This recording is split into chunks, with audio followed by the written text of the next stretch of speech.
Hi, I'm James Shillinglaw. I'm here with Thomas Kochs, who is General Manager of the Corinthia London. And this is a hotel that's been around for 8 years now, and it's become somewhat famous in its own right as a top luxury property in London. And we're going to learn more about it today and what's going to happen in the next few months, because there's more to come from this wonderful hotel.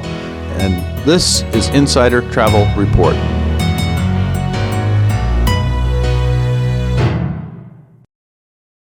Now, Thomas, I've been lucky enough to be here.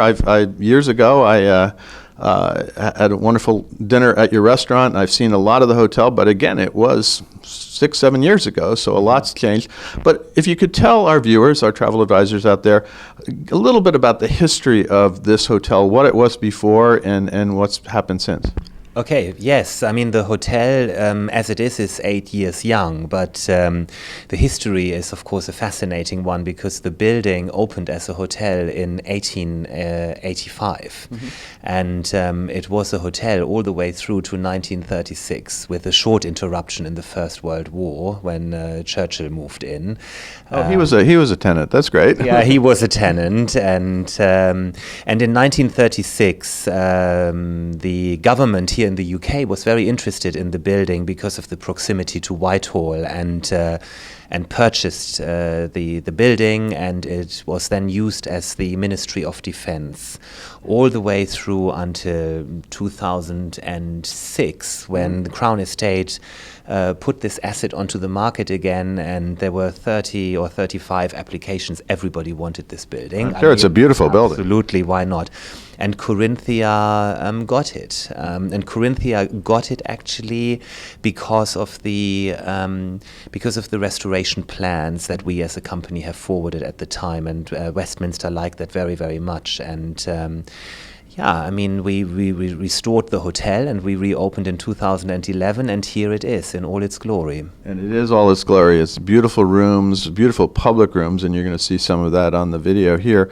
Let's jump immediately to what the news is, because by the time this video gets out, you're going to have a brand new restaurant that's a lot of people are eagerly awaiting, right? Yeah, absolutely, and we're so excited. It will have opened on the 10th of September by then. And what's the restaurant's name? So the restaurant is called Carriage's Bar and Grill, okay. And that is because the chef is the famous Tom Carriage. He really is like the nation's favorite here right now. He's regularly on BBC. He has cookbooks out, and the last one sold over 250,000 times. The most important thing, his food is just too delicious.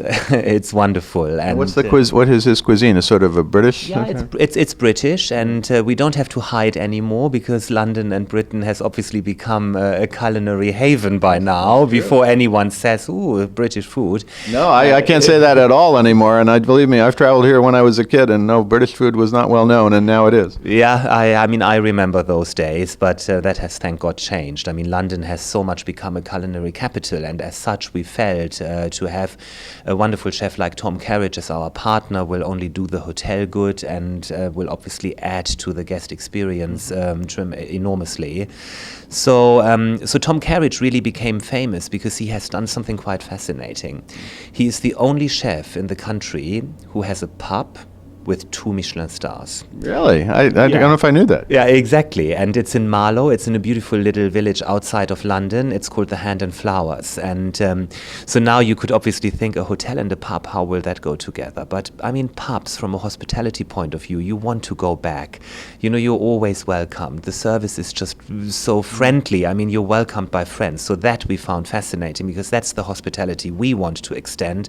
And if you do that with the credibility of 2 Michelin stars, we thought we found our man. Yeah, and absolutely, and it is very British, and this hotel is. So, but you also have other restaurants, and I think I dined at one last night, the Northwell.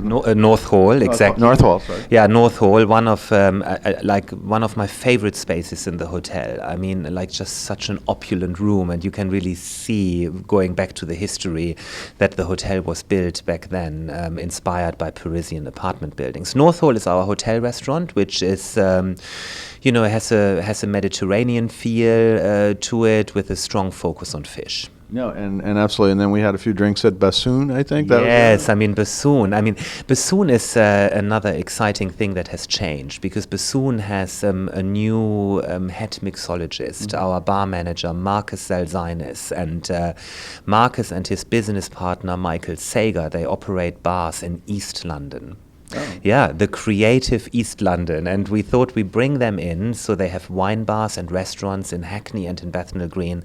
But Marcus is one of the most talented bartenders right now. He wins the Tales of New Orleans competitions. He opened some fabulous cocktail bars, and he has taken on Bassoon. Our cocktail menu has changed, the service has changed a little bit, and I think Bassoon will be one of the cocktail bars in town. Well, it certainly was very nice last night, and there seems to be a theme going on here, bars and pubs. I don't know, you're getting a lot of wonderful places here. Well, you know what, I always say when people ask me about hotels and what do you really do in hotels, I always say, you know what we really want to do is we want to make people feel better. Mm-hmm. It doesn't mean that you don't feel good when you walk through our doors, but shouldn't it make you feel a little better?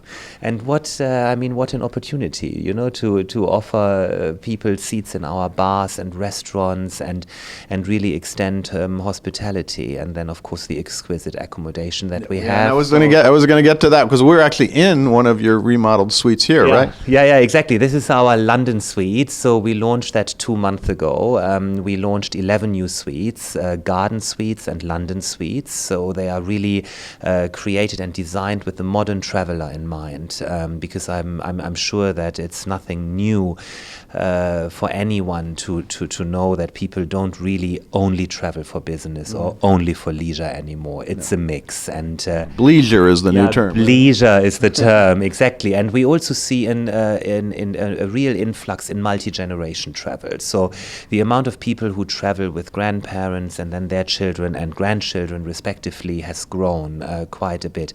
So these suites have very, very smart connectivity. They have open plan areas where living and dining merges. They of course have the latest technology and all the comfort that you would expect. They have a massive walk-in wardrobe.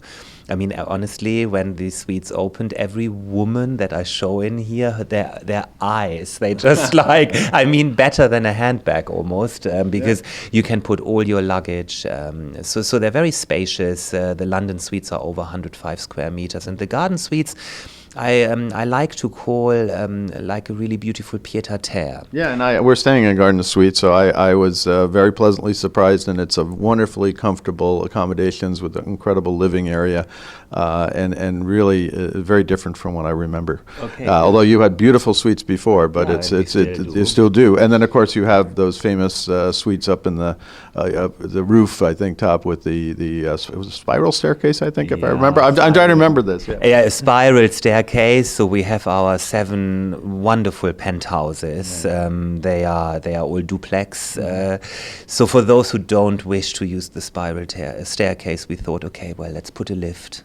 As one does. An elevator in there as well. So they are beyond, and they are magnificent. Those and the views are. The views are you couldn't get a more London view. I love those penthouses. Yes, but the suites, the new suites were really needed because we can see the demand in suites going up. People, thank God, spend on the comfort that a suite brings, and I think our prices are fair. Okay. Now, the last thing we'll talk about is the spa. You have a wonderful spa here, a spa, right? Yeah, the spa. Like sometimes when I'm missing our sales director, I have to go to the spa because the most favorite spot. The spa, one of the finest in the country. It's 33,000 square feet. We have 17 treatment rooms. But what we really do in the spa is we understand well-being, and that what it means to you may not necessarily be what it means to me, and we all need different things. But I think right now everybody is looking to become a better you, and well-being and health and nutrition. They are not just buzzwords anymore. The customer really means it, and so do we. And I think this spa brings a brilliant understanding of this modern lifestyle to our hotel. And then I guess one more thing I should mention, we should talk a little bit about the public rooms, because one thing you haven't changed is your beautiful lounge downstairs with that globe, which has become iconic for you, right? The Crystal Moon Lounge, yes, with the baccarat chandelier. I mean, that makes my heart beat a little faster every morning I walk in. It's just glorious. And we celebrate afternoon tea there. We've launched a new afternoon tea service. So with the most gorgeous Richard Brandon china, which is a British china, who is a British china maker here in the UK. Baccarat glasses. There's an antique silver trolley walking around full of the most delicious and devilishly good pastries. I think I know where I'm going this afternoon. Yeah, exactly. You should. You shouldn't miss it out. But keep an eye on your lunch. It needs to be not have a light lunch. Lunch, absolutely. Now, anything else you want to tell our travel advisors out there about Corinthia London today? Yeah.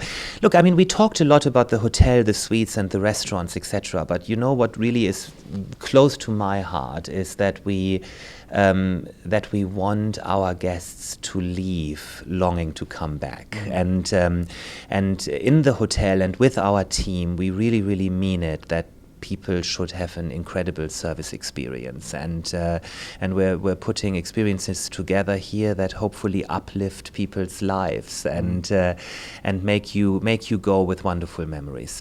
Well, Thomas, thank you very much for filling us in on the Corinthia London today. I've been here before, but really it's a new level now of luxury here in London. Congratulations on your new restaurant and your new suites, and we'll look for more to come. Thank you so much. Thank you. Nice to talk to you. Thank you. I'm James Shillinglaw, and this is Insider Travel Report.